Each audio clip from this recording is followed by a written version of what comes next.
นาะสบายดีPPFC เด้อเนาะตอนนี้อยู่กับซองน้องรถจนาร้องสารเนาะ PPFC ตอนนี้นั่งอยู่เหือนอยู่ร้องสารเลยน้องรถมาฮอดมือสวยนี่ PPFC มาฮอดประมาณ 12 โมงครึ่งเนาะ PPFC เนาะน้องดีหันกลับบ้านมาก่อนประมาณได้อาทิตย์นึงแล้วมื้อนี้น้องรถมาแล้วก็สิมาเริ่มถ่ายคลิปคืนคือเก่าแล้วได้ห่างหายจากการถ่ายคลิปไปเกือบ3 ปี PPFC ตั้งจะมีวันใหม่นี้ก็สิฮอดวันใหม่ก็2 ปีกว่าใกล้สิฮอด3 ปีแล้ว PPFC ตั้งแต่พุ่นน่ะบ่ได้ถ่ายคลิปมาเลยถ่ายคลิปดองไว้บักหลายตั้งแต่สมัยวันใหม่หาก็2-3 เดือน1 เดือน 2 เดือนก็ยังมีคลิปอยู่เดี๋ยวสิตัดลงน้ำล่างเด้อ PPFC เด้อเดี๋ยวสิถ่ายคลิปลงน้ำล่างมื้อนี้บ่มีอีหยังหลายสิมาแกะกล้องที่ไปซื้ออยู่ฝั่งไทยมือนั้นกับน้องลี่ตั้งแต่ซื้อมายังบ่ได้แกะก็เลยว่าหอบมาลองสารนำหอบมาลองสารนำแล้วก็สิเอามาถ่ายแกะให้ PPFC เบิ่งเนาะตัวที่น้องรถซื้อแม่นอันแพ็กเกจซี่เด้อ DJI แพ็กเกจซี่ของน้องลี่ฮันแพ็กเกจ3เดี๋ยวสิมาเบิ่งว่าความแตกต่างมีหยังเพิ่มแน่แล้วก็มีหยังที่อันลุดไปแน่เนาะที่เขาจะตัดออกมันสิมีบางอันที่เพิ่มมาแล้วก็มีบางอันที่ตัดไป PPFC ถามว่ามันคักขึ้นบ่มันก็สิมีตัวคักขึ้นเรื่องแสงเรื่องความละเอียดแต่การใช้งานนั้นก็คือกันแหละ PPFC ตัวที่น้องรถไทยอยู่นี่แม่นอันพ็อกเก็ต3ของน้องลี่เด้อ DJI กล้องของน้องลี่เนาะมื้อนี้ก็เลยว่าสิมาแกะให้เบิ่งมันสิมีตามนี้เลยอันตัวที่เขาจะเพิ่มมามันสิมีดอกไฟตัวที่แตกต่างก็คือตัวนี้ PPFC นี่ตัวนี้แม่นของซี่ตัวนี้ของ3ตัวนี้แม่นเวลาเขาถ่ายแล้วตัวนี้เป็นครอบกองมันสิครอบได้ทั้งตัวแต่ว่าแพ็กเกจซี่มันสิมีอันนี้ล็อกไว้แต่บนหัวมันคันว่าเฮาบ่ระวังก็หักง่ายเนาะอันนี้ก็คือข้อเสีย PPFC เดี๋ยวสิมีมาแกะให้เบิ่งว่ามันมีอีหยังเด้อ PPFC เด้ออันนี้แม่นกล้องมันคือกันเนาะตัวที่เพิ่มมามันสิมีเป็นกระเป๋าแบบนี้อันนี้กระเป๋าแล้วก็มันสิมีเครื่องจำพวกกองอยู่เต็มนี้หมดแล้วก็เพิ่มมาแม่นี่กระเป๋าผ้าเราสามารถเอากองใส่เวลาเราบ่อยากพกปั่นได้หลายอย่างเนาะตัวนี้มันสิเป็นกระเป๋าผ้าน้อยอันนี้อยู่นี่กองเขาสิอยู่ในนี้หมดประมาณนี้ค่ะ PPFC เดี๋ยวสิเอาอันนี้มาให้เบิ่งกองตัวกล้องแม่นบ่มีความแตกต่างเนาะคือกันเลยพอดีมือไปซื้อพอดีเห็นรีวิวตัวที่กล้องสิออกมาใหม่ PPFC ป่ะแห่งคักกว่าเก่าอีกสามารถแกะหน้าจอออกมาแล้วเราสามารถมาลินได้หั่นน่ะเราสามารถปะไว้พุ่นเอากล้องปะไว้พุ่นแล้วเราสามารถถ่ายรูปตัวเองได้เลยตัวนั้นแห่งคักแต่ว่าบ่จื้อซื้อแล้วมันสิมีอยู่2กล้องที่ออกมาใหม่แต่ว่ายังบ่ทันได้วางขายแต่ว่าเปิดตู้แล้วพอดีเห็นแห่งพอดีไปซื้อพอดีเห็นรีวิวยังคิดเสียดายมาสิลื่นกันประมาณ 2-3 พันตัวแพ็กเกจซี่นี่แม่นซื้อ18,900รวมทั้งประกัน3 ปีมาซีแถมมา1 ปีแต่ว่าซื้อเพิ่ม2 ปีเป็น3 ปีพอดีตกอยู่ประมาณ 20,000 PPFC ประมาณนี้เดี๋ยวซีมาเอามาให้เบิ่งว่ามีอีหยังเพิ่มมาแดแล้วก็อีหยังที่เขาจะตัดออกตัวที่เพิ่มมาก็คือนี่บ่เป็นเพิ่มอันที่แตกต่างนี่พ็อกเก็ต3มันสิเป็นอันกล้องจังสิและเราสามารถเอากล้องเฮานี้วางลงไปเลยมันสิง่วมทั้งตัวกล้องเลยแต่ว่าพ็อกเก็ตซีนี่สิมีแต่ซ้ำนี้ PPFC เงียบซินี้คันเฮาบ่ระวังหักซุ่มซ่ามได้หักแน่นอนเนาะนี่มันสิมีตัวนี้ล็อกบอนนี้ไว้บ่เฮอตัวนี้หมุนไปหมุนมาคันว่าเฮาบ่ระวังนี่ก็หักแน่นอนนี่ยังเป็นห่วงตัวเองอยู่นี่ยานเฮ็ดหักตัวนี้ที่แตกต่างแล้วก็มีไฟเสริมพ็อกเก็ตซี่มันสิมีอันบอนเสื่อมไฟตัวนี้ไฟเพิ่มมามันสิมีไฟเพิ่มมาจังสิควบใส่เลยเราสามารถถ่ายกลางคืนได้หรือว่าถ่ายบอนมืดๆได้ตัวนี้มันสิมีเปิดไฟอัตโนมัติอยู่นี่เวลาเขาเปิดก็นี่เราสามารถเปิดอยู่นี่ได้นี่ไฟมันเปลี่ยนได้เนาะเปลี่ยนสีได้ไฟสำหรับไฟ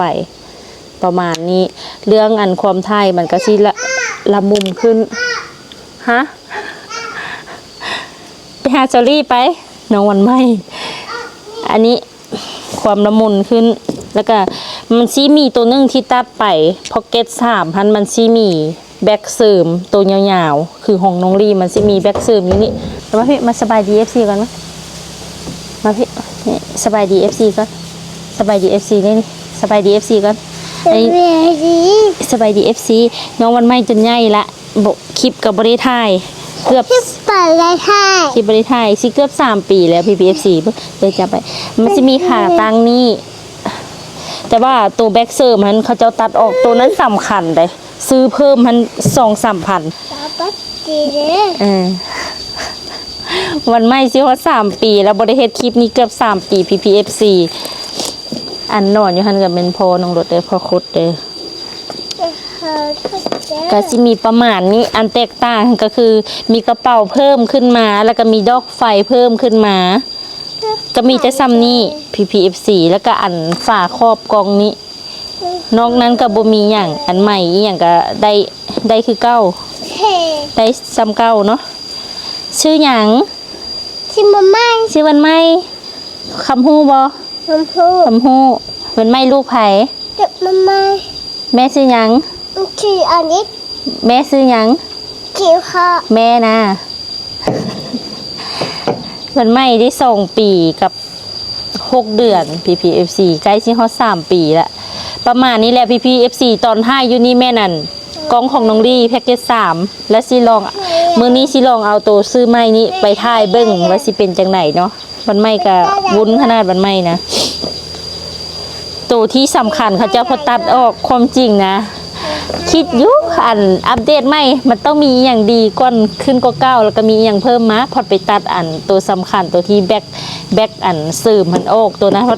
ซื้อเพิ่มกับแพงบ่แพง2-3 พัน PPFC ตัดพอตัดตัวสำคัญออกเนาะ